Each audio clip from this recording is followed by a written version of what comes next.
So you can't go back in time. So No. what can you? I guess how do you make up what how do you use that to be better? Well, I mean, so How have you used that to be better? So directly off the show, I fought twice, and then I was getting my left shoulder, my hands were going numb, and things were getting worse and worse, and so I went and I had to get a neck fusion.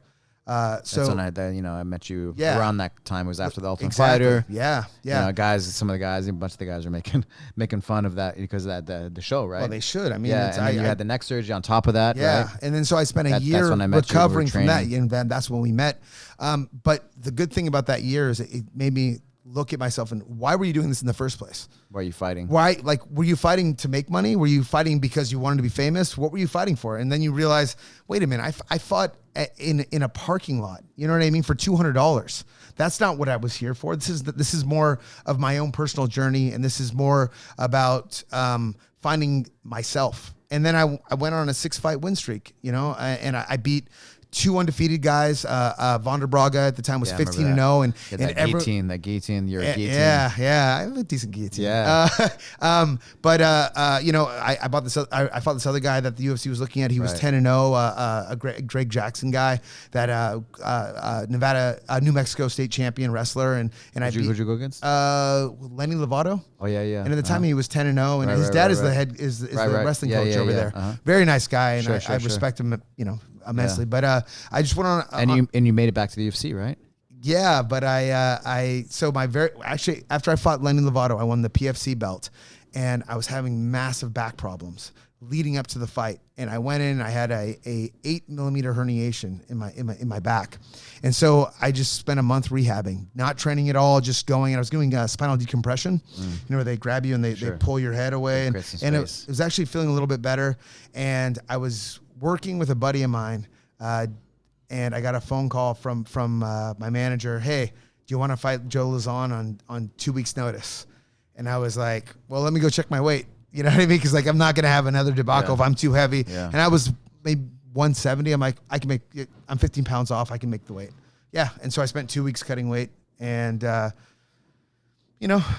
fight was what it was. And if anything, I probably did myself another disservice. But like being a fighter, one thing from my perspective is the fact that you made it to the UFC, won, and then you made it back to the UFC. Well, so that shows like your character. And Dana said that I would never fight in the UFC again, and I got back to the UFC by fighting my ass off. Yeah, you know what I mean, and going back to the roots of why I did this in the first place. It was not about TV. It wasn't about. I don't care about. And you can.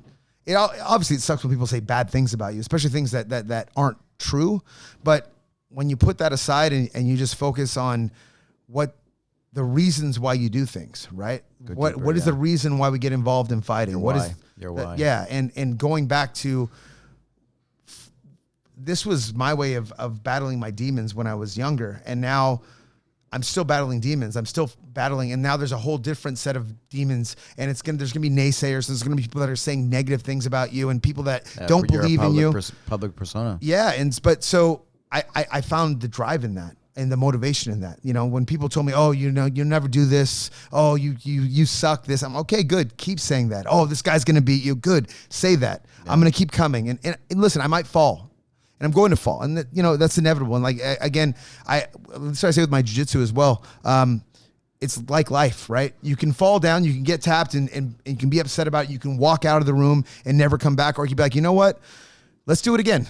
Okay, and I might lose again, but I'm going to get back up. I'm going to keep going. Trying, yeah. And as long as I'm moving forward, as long as I'm progressing, and I'm doing my path, and it's not going to be the easiest path, and I'm going to fall down, as long as I'm getting up and I'm moving forward, I'm doing the right thing.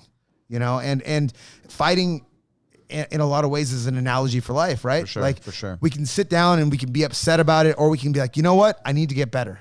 That's with business, with relationships. Like we have a failed relationship. All women suck or all men suck or whatever. Or you can be like, you know what? I need to change things. I need to get better, and I can move forward, and I need to analyze myself and become a better person. You know what I mean? So it's the act of trying. That's right? The act of trying and never giving up. Well, and that the process, right? Knowing what's important, your why, without question. Your goals. Yeah, I mean, look at we. I still am very passionate about fighting, and I love it very much because of what it gave me. Yeah. But what it's done for my life. And like I said, it is that an analogy for life. You know what I mean? Like the fight and that struggle is very real with everything we do, whether it's business, schooling, all the different things that we have to deal with. It's that's the fight. That's the real. And you can sit and allow people to say negative things about you, and if you believe that, and you sit down, then it's true, or whatever. Yeah, I say multiple times that the only loser there is the person that quits. You know what I mean? Yeah, for sure. You can lose a jiu-jitsu match. Okay, big deal. Okay, on that day he was better than you. Or, you can lose at a lot of things. The only person that's a genuine loser is the person who just backs away and quits. Like, keep going. It's not going to be easy. Nothing in life is easy. And that's the one thing about fighting and about my career as a whole. And there's still going to be naysayers. There's still people that I know there are plenty of people that don't like me or have a negative opinion of my fighting or, that I suck, this, that. You know what? That's fine. I always say is most of the guys are on the couch. If you've trained with me, you know who I am. Yeah. If you've been in one of my students, you understand the person that I am. And am I faulted? Absolutely.